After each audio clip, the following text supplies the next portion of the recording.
Hôm nay tôi sẽ chia sẻ với các anh chị một khóa học tiếng Anh rất là tuyệt vời. Và tôi tin rằng với khóa học này các anh chị thực hiện theo đúng các hướng dẫn của khóa học này, trong thời gian 2 tháng chúng ta có thể dễ dàng chinh phục nghe và nói tiếng Anh. Và đặc biệt khóa học này cũng được thiết kế trên cơ sở 7 nguyên tắc giao tiếp tiếng Anh thành thạo như tôi đã chia sẻ với các anh chị. Nếu các anh chị chưa xem 7 nguyên tắc này, vui lòng chúng ta sẽ xem lại trước khi chúng ta đi vào khóa học này. Và trong hôm nay tôi sẽ chia sẻ với các anh chị cấu trúc của khóa học như thế nào và cách thức chúng ta sẽ học như thế nào để đạt được kết quả tốt nhất. Vào, chúng ta hãy bắt đầu nhé. Okay, welcome to the main audio for emotional mastery. So let's talk about emotional mastery in more detail now. How can you manage your emotions? How can you control? I don't like the word control, but let's just say manage your emotions so that you feel better and stronger while you're learning English. So it's easy to say that, oh, feel good when you're learning English. But unfortunately, a lot of people feel bad when they're learning English. A lot of people feel bored. Or maybe just in your life in general, you're tired, you're working hard, and it's difficult to learn English also and still feel energetic and happy.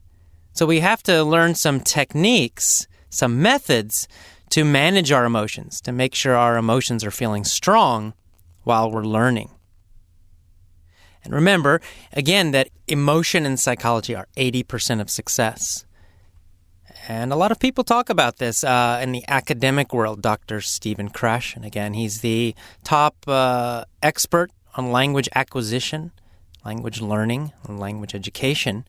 And he talks about this idea of non-linguistic factors, which basically means psychological and emotional factors, that they're more important than the method you're using. Tony Robbins, the famous peak performance coach, talks about this as well. He says directly, success comes from emotion. 80% of success is emotion. The other 20% is the method. It's how you do it. So we've got to master our emotions to master English.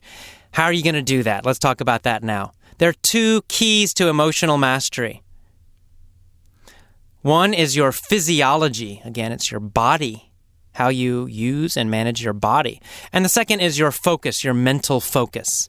Now, a lot of this comes from, again, Tony Robbins and Joe Vitale and some other peak performance coaches. So I'm using their information and I'm applying it. I'm focusing it on this process of learning English. And how can you take those ideas and use them to increase your English learning power so you learn faster, so that you speak better. So again, we have two ways to manage our emotions. One is physiology, through the body, and the other is through focus, mental focus, what you think about again and again and again. In this lesson, we're going to talk about physiology, managing physiology. So this is an easy way to change your emotional state. So let's imagine that you are tired. You've gone to work.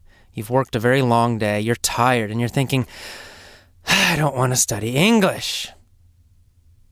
How can you change that feeling? Well, you can try to talk to yourself, oh, I should study, I should feel better, but usually that doesn't work, right? Usually you still feel tired. What you have to do is start with your body, change your body. What does your body look like when you're tired? Usually your shoulders are going to be forward. Is your head going to be up or is your head going to be down? Well, usually when you're tired, your head's going to be a little bit down. Your chin will be kind of down. What about your face? Will you have a big smile on your face or will your face be kind of loose? Well, it's usually going to be more loose, right? You're not usually smiling big when you feel tired. And your eyes, where are your eyes looking usually when you're tired? Again, down. So the whole body tends to be forward and down when you feel tired. So an easy, very simple way to change how you feel, how you physically feel, your emotion, and in your body is to just make small changes in the way you're using your body. Try it now. Lean forward, put your shoulders forward, put your chin down, look down. Okay? Put your body into a tired position. Notice how you feel. Now let's change it. Pull your shoulders back and your chest up. Bring your chin up. Bring your eyes up. Look up. And now, even if you don't feel happy, I want you to smile really big. Put a big smile on your face. Fake it. Look stupid. Okay, so a big smile, shoulders back, chest up, eyes up, and a big stupid smile, a big grin on your face. Do you feel differently now? You probably do. Just by changing the position of your body, I'm doing it right now myself, I can feel that I feel more energetic. I feel happier. Just by shifting my body. When I go back and I put my shoulders forward and my chin down and my eyes down, I can feel some energy going down. Right? The energy in my body gets less.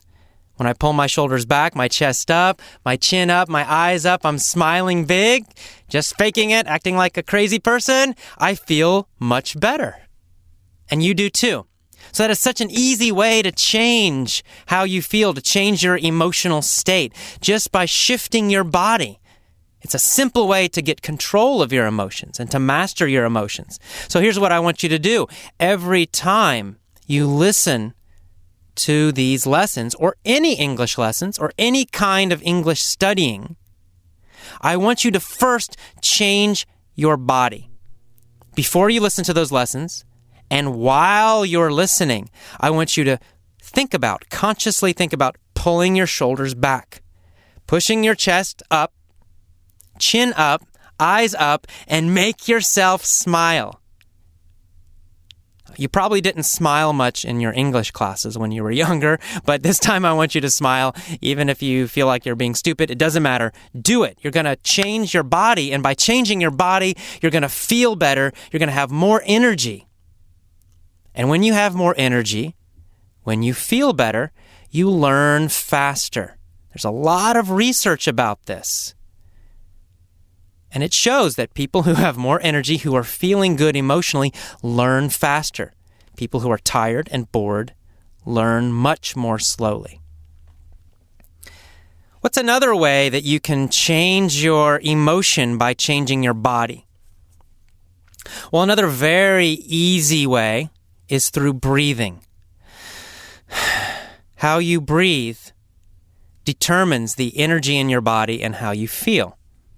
For example, if you have a very shallow breath, you're breathing very shallowly. Small little breaths, tight chest. You're going to feel different than if you're taking big breaths that are deep.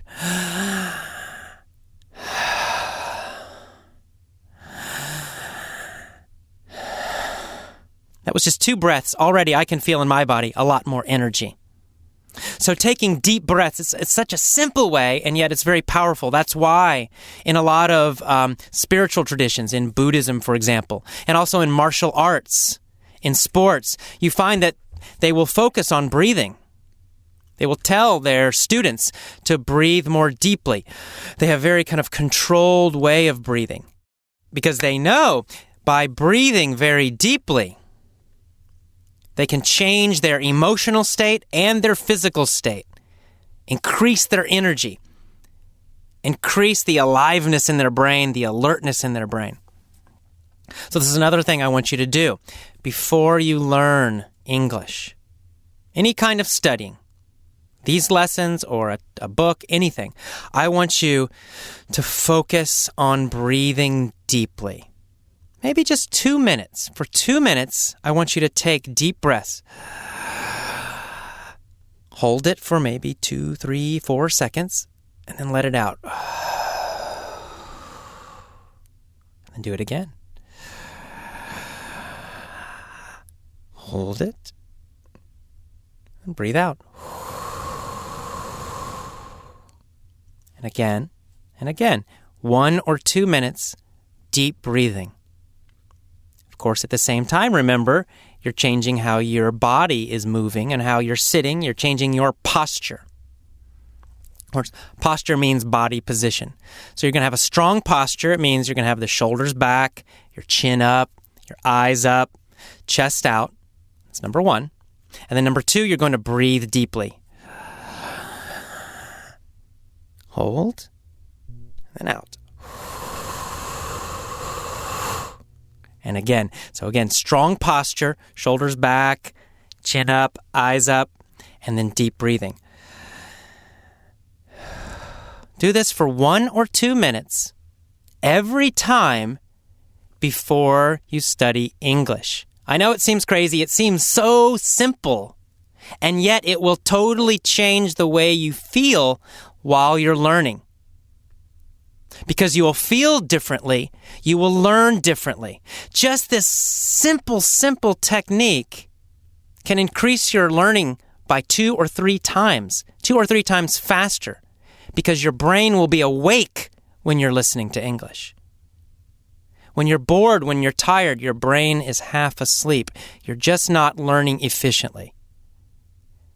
When you're breathing deeply and your body is in a strong posture, you feel better and you learn faster. Of course, the next factor we already talked about a little bit is your face. You got to control your face.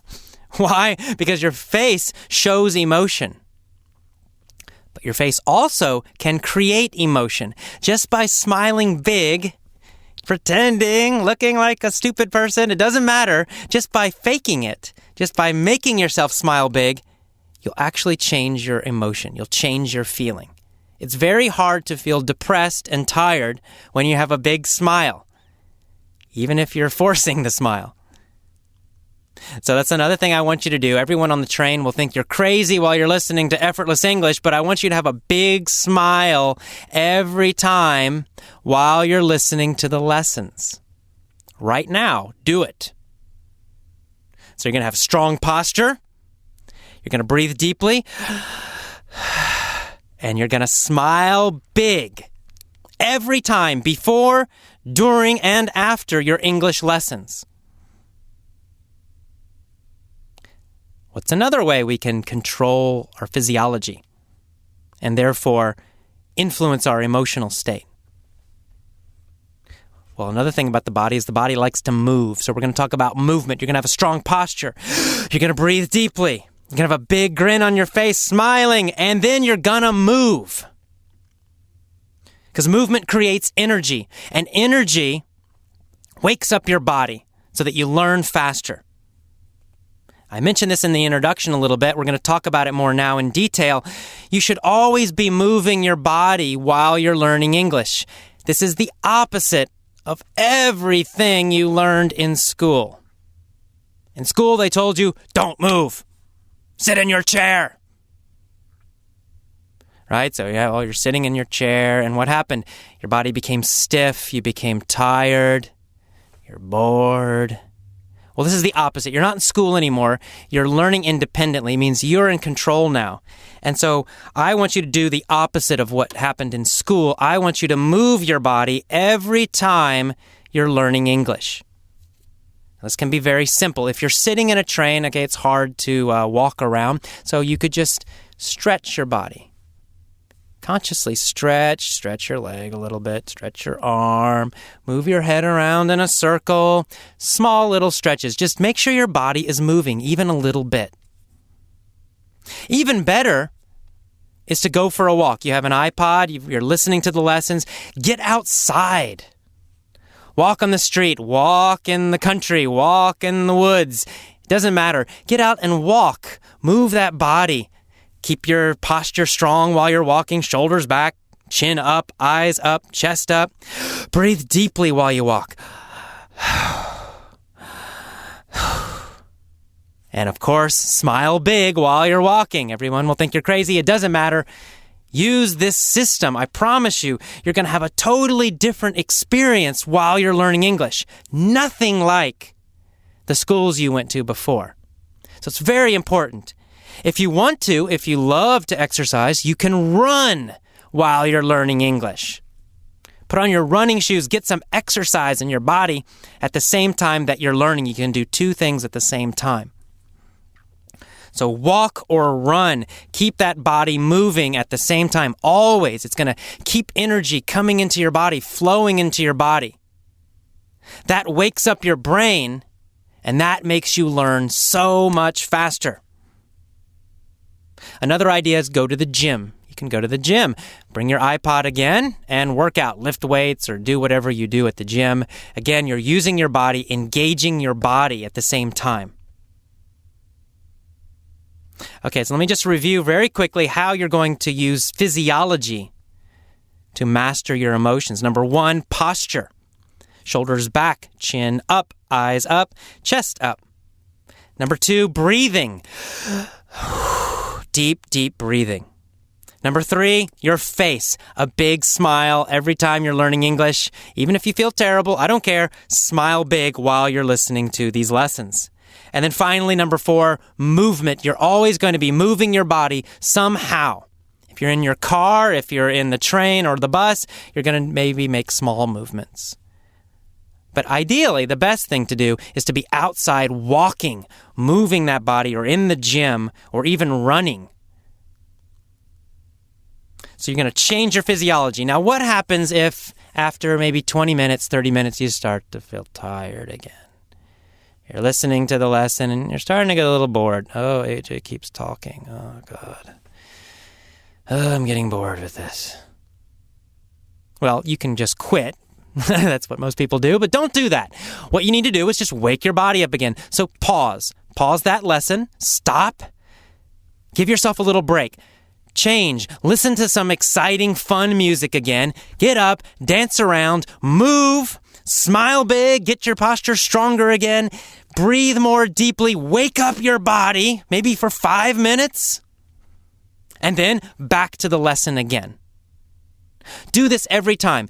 Anytime during a lesson you start to feel tired or bored, just pause, take a break, a 5-minute break, and wake up your body.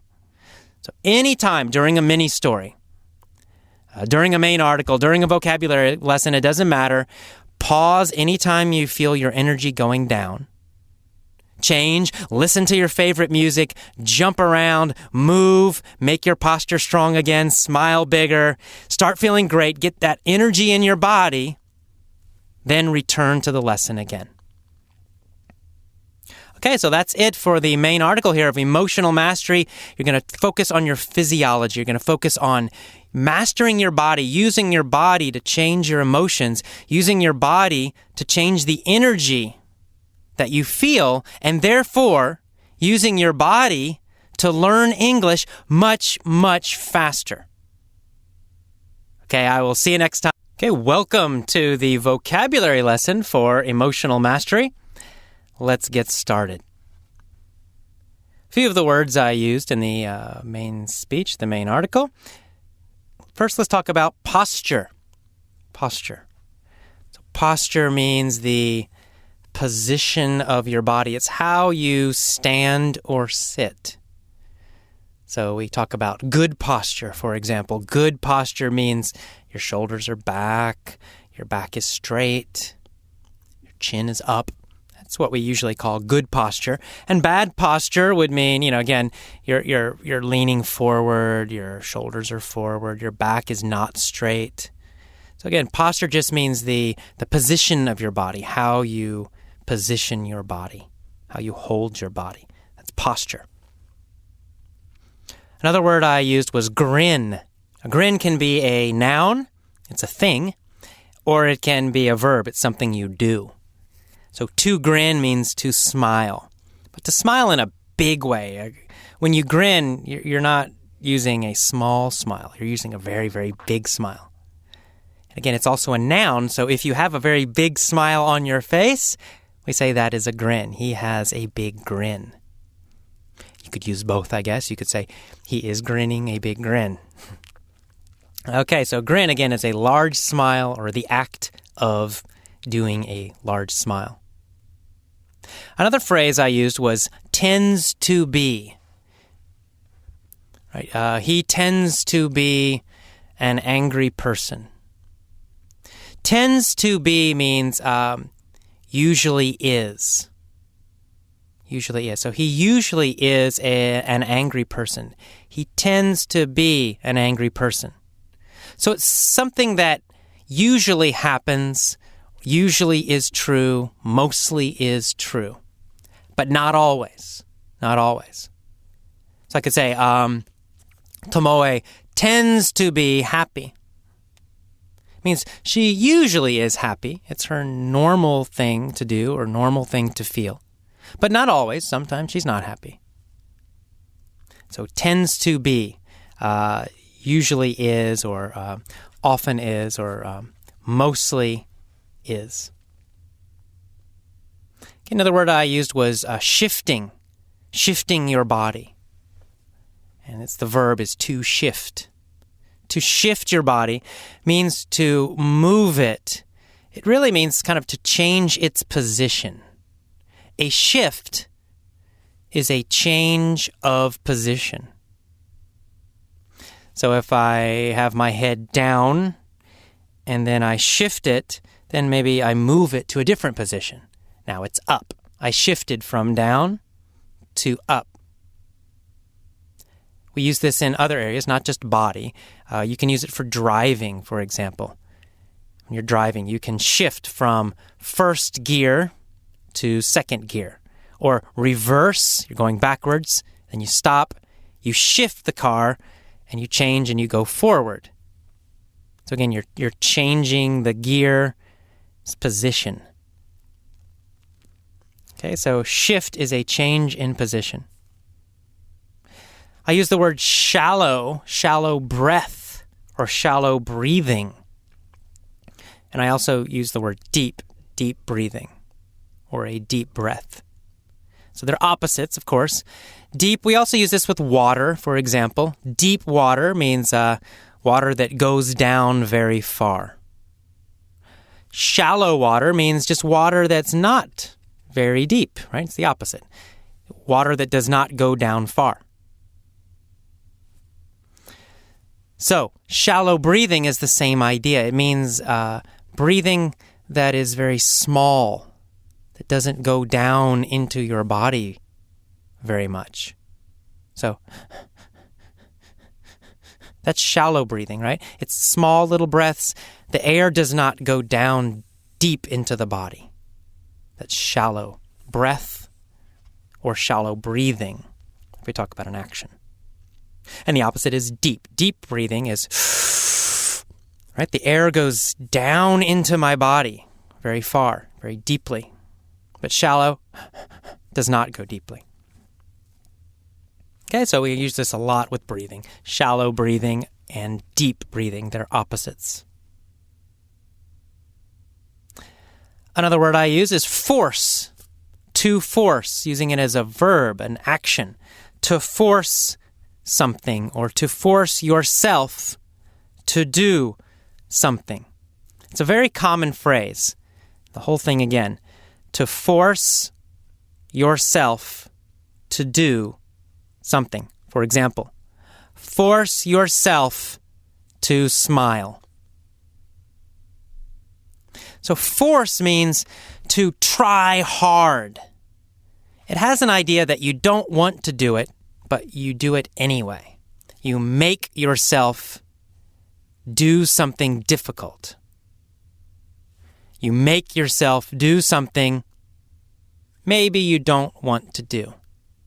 So you use effort, you use your energy, you use your power to do something. So when you force something, it's the opposite of really relaxed. It's the opposite of doing it effortlessly. So force yourself to smile means use your energy, make yourself smile. Even if you don't want to, use energy, force it, try hard to smile. So that's to force yourself to do something. Another word I use is depressed or depression. So depression is the noun. Depressed is the feeling. It's an adjective. Like I feel depressed. It's how you feel.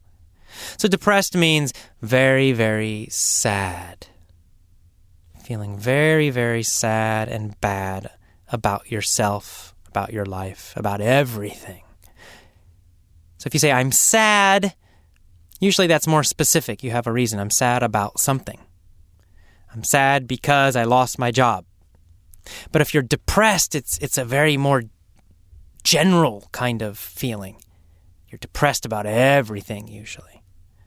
I'm depressed because I lost my job and I have no money and I don't have a girlfriend.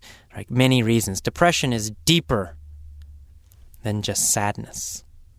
So again, to be depressed, you say, I am depressed, or I have depression. This is a general kind of rule in English.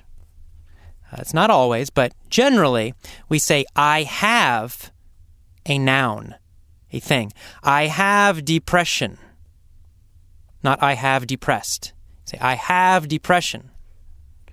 But if you're talking about an adjective, then you use am. I am depressed.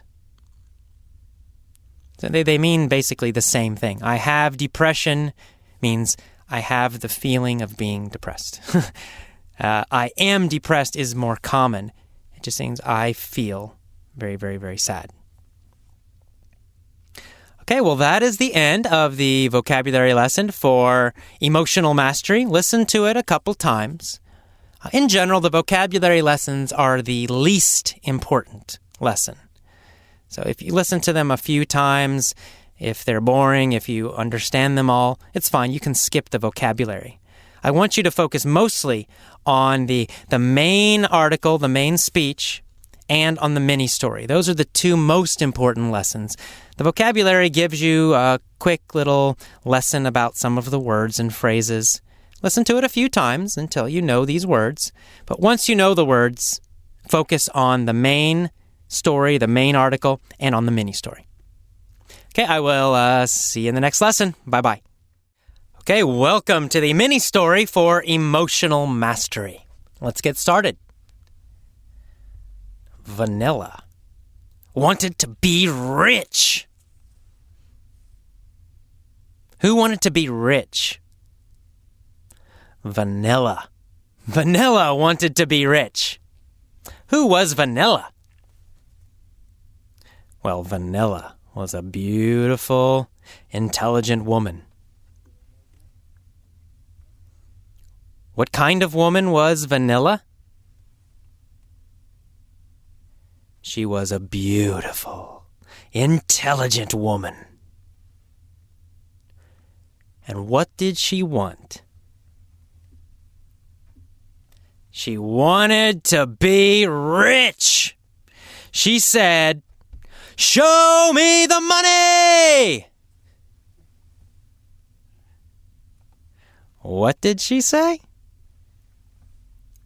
She said, "Show me the money!" Who wanted a lot of money? Vanilla. Vanilla wanted a lot of money. She was beautiful. She was intelligent. But, unfortunately, she was poor. So Vanilla went to Las Vegas. She went to Las Vegas to get rich. Where did she go? Las Vegas. Why did she go to Las Vegas? To get rich, of course. She went to Las Vegas to get rich. Who went to Las Vegas to get rich? Vanilla. Vanilla went to Las Vegas to get rich. She walked into Caesar's palace. Where did she go? Caesar's palace. She walked into Caesar's palace. Did she run into Caesar's palace or did she walk into Caesar's palace? She walked calmly into Caesar's palace. What is Caesar's palace? It's a casino. Caesar's palace is a casino. Did Vanilla go to a casino in Japan? No. She didn't go to a casino in Japan. She went to a casino in Las Vegas. What was the casino's name? Caesar's Palace. The casino's name was Caesar's Palace. And where was it? Las Vegas. It was in Las Vegas. She walked into Caesar's Palace with a big grin on her face. Was Vanilla happy or sad?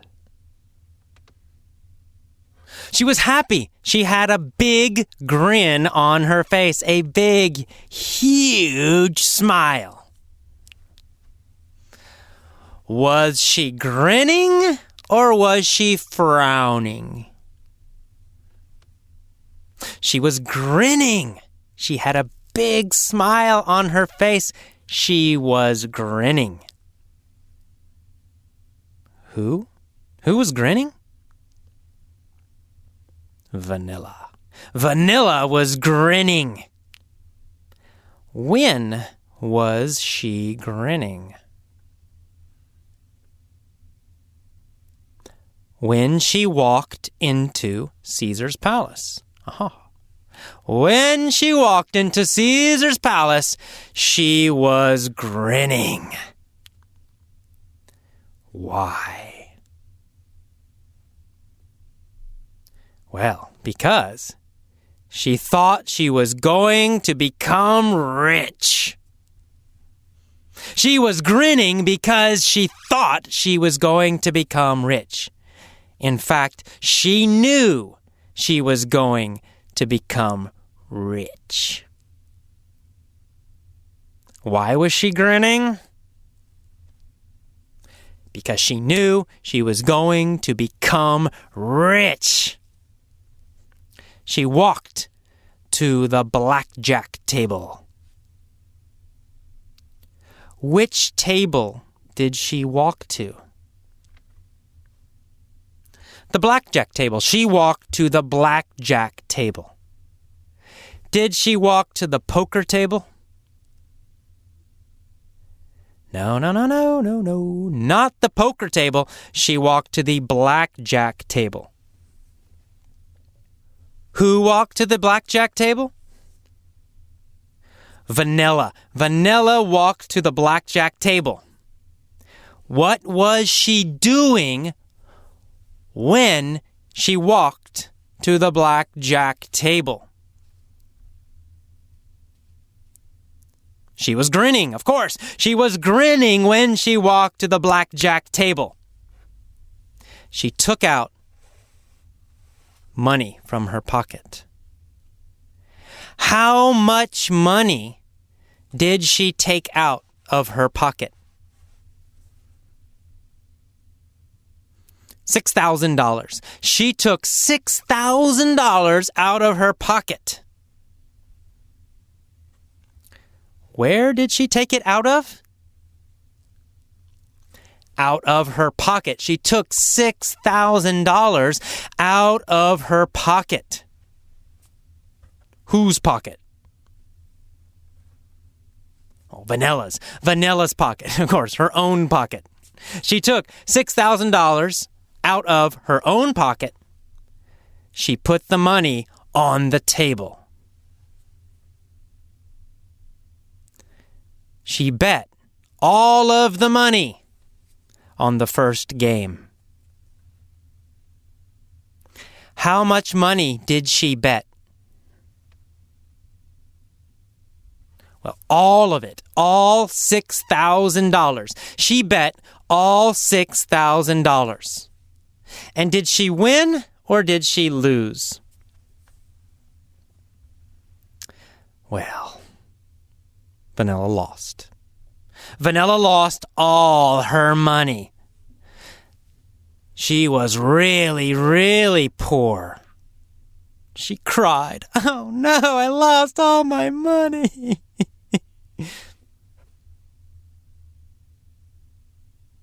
What about Warren Buffett? Who's Warren Buffett? Warren Buffett is the richest man in the world. Does Warren Buffett play blackjack?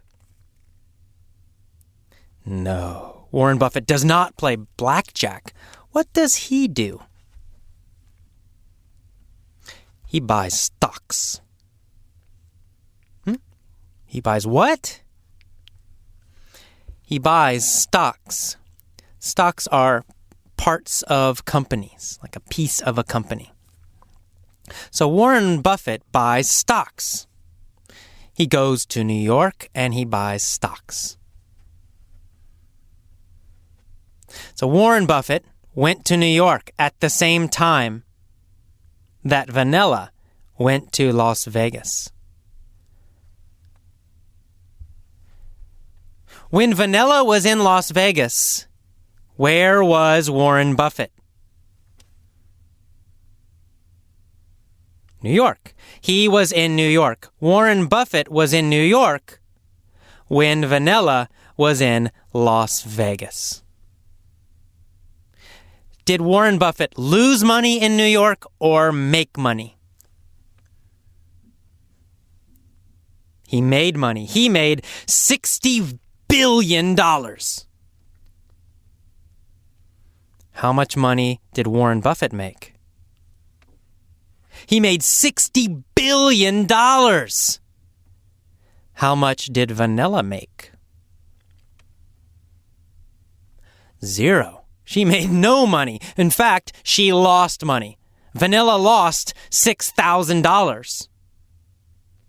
Warren Buffett made $60 billion. Did Vanilla grin? Well, no. First she cried. But then she changed her physiology. She pulled back her shoulders. She put her chin up. And she grinned. She said, "I will become rich." Did Warren Buffett grin after he made $60 billion? No, he didn't grin. He frowned. Warren Buffett always frowns. Who frowned? Warren Buffett frowned. And who grinned? Well, Vanilla grinned. She cried, and then she grinned. Next, Vanilla went to Alaska. Why did she go to Alaska? She went to Alaska to dig for gold. What did she want to do? She wanted to dig for gold. Who wanted to dig for gold? Vanilla. Vanilla wanted to dig for gold. So she got a shovel and she started to dig. Every day she dug for gold. 5 days. 10 days. Digging for gold. Digging for gold. After 60 days, her back hurt. Why did Vanilla's back hurt? Because she had bad posture. Of course, Vanilla had bad posture while she was digging. Did she have good posture or did she have bad posture? Vanilla had bad posture while she was digging. What kind of posture did Vanilla have? Bad. She had bad posture. Was her back straight or was it bent? It was bent. Her back was bent. She had bad posture while she was digging for gold. Where did she have bad posture? Well, in Alaska. She had bad posture in Alaska while she was digging for gold. When? When did she have bad posture? While she was digging for gold. After 90 days, Vanilla's back hurt, and she had no money. She started to cry.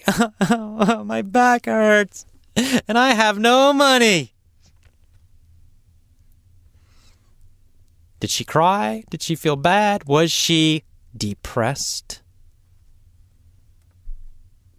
Yes, Vanilla was depressed. How did she feel? Depressed. Was she super sad? Yes, she was depressed. Why was Vanilla depressed? Because her back hurt and she had no money.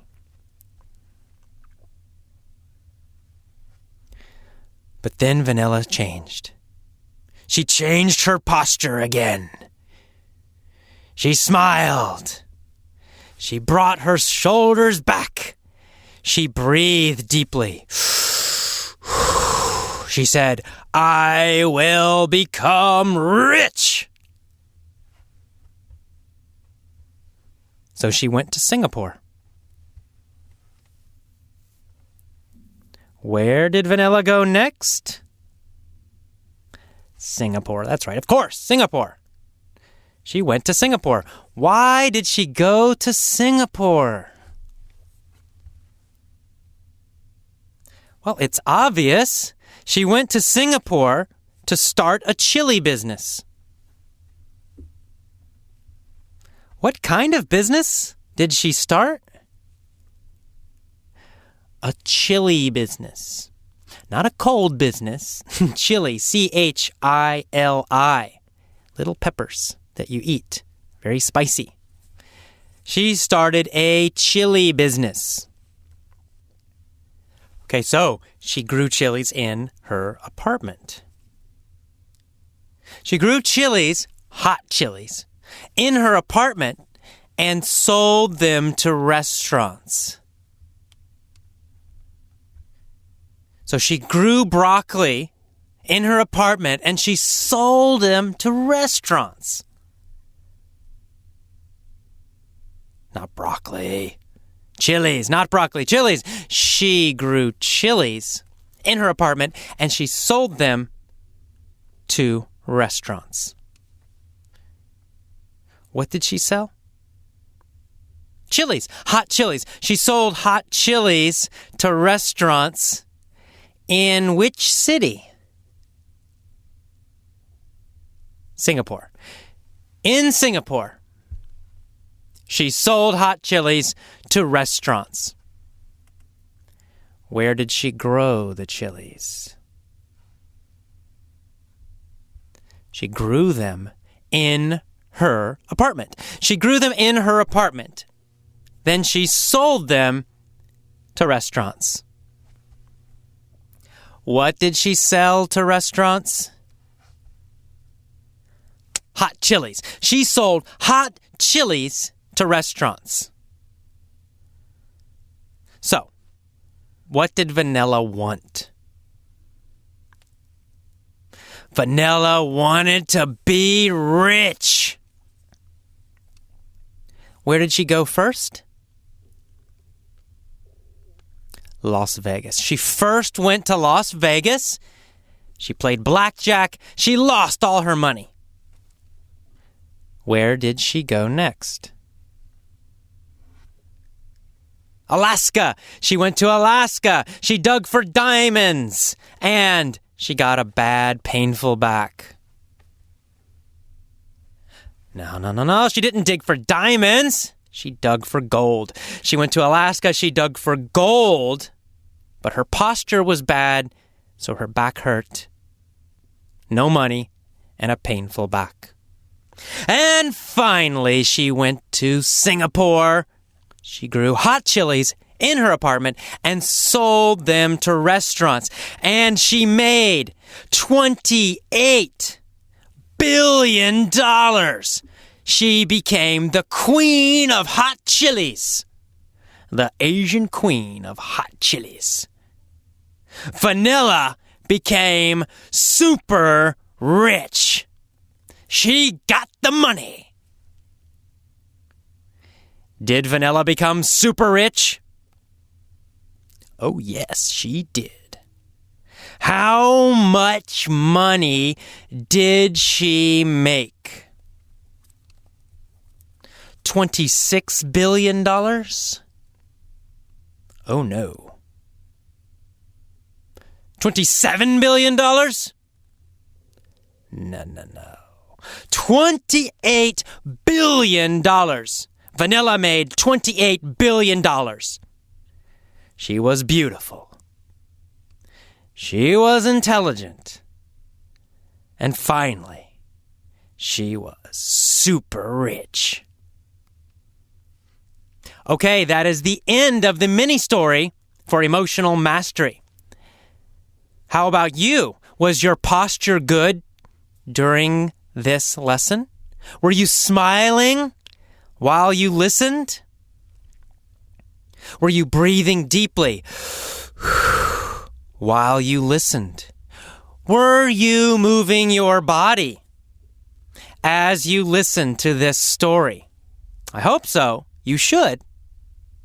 If not, it's okay, but next time, be sure. Strong posture, deep breathing, big grin, and moving your body as you listen to the story. And one more thing you can do. If you're at home, if you can be loud, you can listen to the story and shout your answers. So if I say, "What was her name?" you shout, "Vanilla!" You can do this in the train or the bus too if you want to. In San Francisco, we have a lot of crazy people. So if you do something like this, nobody cares. So you can do that too. But if you feel strange about shouting in public, then maybe do it at home. If you listen at home, stand up, move your body, and shout the answers. Loud, strong posture. Don't be shy about speaking English. Teach yourself to be strong when you speak English.